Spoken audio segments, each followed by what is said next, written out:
ترې دا شعر ډالی وي ظهیر صاحب چې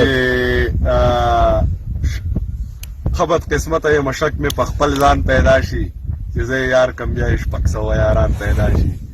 په دې دور کې خو شعر لیکل بیخي کوپر دی چې زه یې ووایم بیا یې وروسته شاعران پیدا شي. نه جي کشمیر ازادول څه دومره ګران خو نه دي چې 313 زاړه مسلمانان پیدا شي.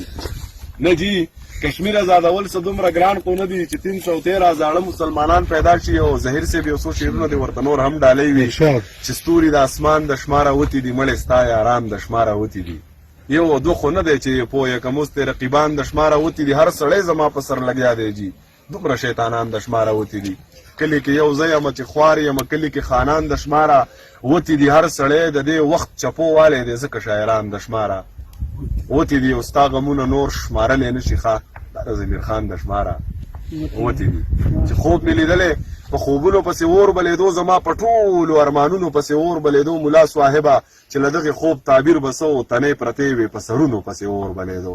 ستاسو په ښار خو یې لوګې قدرې درغلی نه دی یو پښتونخوا و په کلونو پسې اور بلېدو د پښتنو د باغ ماریار به باغ له څنګه راشي په پېښور کې په ګلونو پسې اور بلېدو.